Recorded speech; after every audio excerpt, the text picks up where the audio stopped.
नमस्कार। दवाइयाँ के एक नए वीडियो में आपका स्वागत है।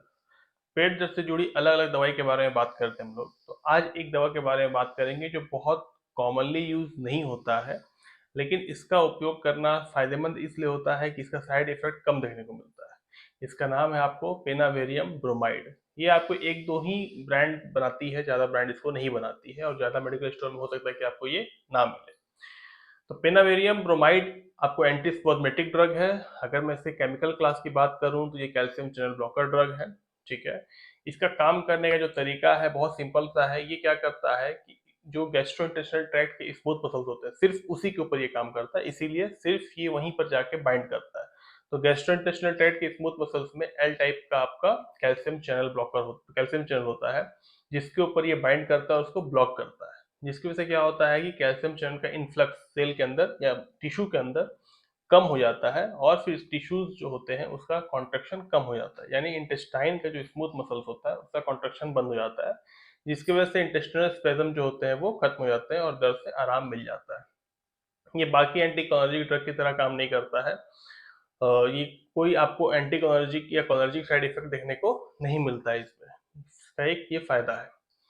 दूसरा, अगर फार्माकोकाइनेटिक की हम लोग बात कर लें तो ओरल फॉर्म में इसको लेते हैं। इसकी बायोअवेलेबिलिटी बहुत अच्छी नहीं होती है क्योंकि ये हमारे बॉडी में सिस्टमेटिक एब्जॉर्प्शन नहीं होता है, यानी कि ब्लड में एब्जॉर्ब नहीं होता है।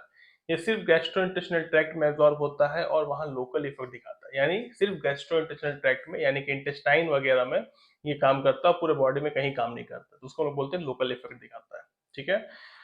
और इसका जो एब्जॉर्प्शन है वो सिर्फ जीआई ट्रैक्ट में है। मेटाबॉलिज्म कोई खास होता नहीं है और इसका जो हाफ लाइफ होती है वो 1.5 से 2 घंटे की होती है और स्टूल के माध्यम से ये बॉडी से बाहर निकल जाता है। अगर यूजेस की बात करें तो कोई ज्यादा इसका यूज नहीं है, 2-3 ही यूज है। जैसे इरिटेबल बॉल सिंड्रोम से जुड़ी जो भी समस्या होती है, जिसमें पेट दर्द होना, पेट में मरोड़ होना, ब्लॉटिंग हो जाना, डायरिया या कॉन्स्टिपेशन की वजह से बहुत ज्यादा स्पैज्म होना, या फिर इरिटेबल बॉल सिंड्रोम से जुड़ी डायरिया कॉन्स्टिपेशन है उसकी वजह से कोई प्रॉब्लम दिखाई दे रही है, तो वहां पे इसका यूज करते हैं। इसके अलावा अगर किसी को इंटेस्टिनल डिसऑर्डर है या बाइलरी ट्रैक डिसऑर्डर हो रहा है या डिसफंक्शन हो रहा है, तो वहां पे भी इसका यूज कर सकते हो। जैसे कि गॉल ब्लैडर स्टोन की वजह से पेट में दर्द हो रहा है, स्पैज्म हो रहा है, या फिर बहुत ज्यादा पेट में मरोड़ हो रही है किसी कारणवश, तो वहां पे भी इसका उपयोग किया जा सकता है। तो पेट दर्द से जुड़ी कोई भी आपको स्पैज्म है उसमें इसका यूज आप कर सकते हो। इसका एक और फायदा है कि ये विसरल हाइपर सेंसिटिविटी को कम कर देता है, जिससे पेट जो पेन का सेंसेशन होता है वो बॉडी में कम हो जाता है। अगर डोज की हम लोग बात करें तो 50 mg को दिन में 3 बार किसी एडल्ट को दे सकते हैं। अगर सीवियर केस है तो 100 mg दिन में 3 बार दिया जा सकता है, पर बच्चों को ये नहीं देना चाहिए। अगर हम लोग इसका साइड इफेक्ट की बात करें तो कोई खास साइड इफेक्ट नहीं है। एक पेट दर्द है, आपको एब्डोमिनल पेन देखने को मिल जाता है, डायरिया देखने को मिल सकती है, नॉसियस मतलब उल्टी जैसा सिम्टम्स देखने को मिलेगा लेकिन उल्टी होगा नहीं, डिजीनेस, हेडेक, सर दर्द वगैरह देखने को मिल जाता है। अगर किसी को लीवर में बहुत ज्यादा प्रॉब्लम है तो वहां पर लीवर में हल्का फुल्का प्रॉब्लम देखने को मिल सकता है, तो वैसे पेशेंट को नहीं लेना चाहिए। कॉन्ट्रडिक्शन में कुछ ज्यादा खास नहीं है। अगर किसी को इस दवा से हाइपर सेंसिटिविटी है तो उसका यूज ना करें। इसके अलावा किसी को किडनी और लीवर में बहुत ज़्यादा प्रॉब्लम है तो इसका उपयोग नहीं करना चाहिए।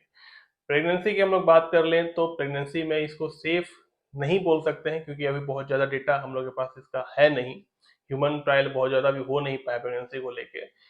और कभी भी कोई भी दवा को आप यूट्यूब के वीडियो से यूज़ ना करें। हमेशा डॉक्टर या फिर किसी हेल्थ केयर प्रोफेशनल की सलाह लें तभी किसी दवा का यूज़ करें। यूट्यूब का वीडियो सिर्फ आपको इन्फॉर्मेशन देने के लिए है, ना कि प्रिस्क्राइब करने के लिए। उम्मीद है कि आपको वीडियो पसंद आया होगा। अगले वीडियो फिर मिलेंगे। अपना ख्याल रखें। जय हिंद।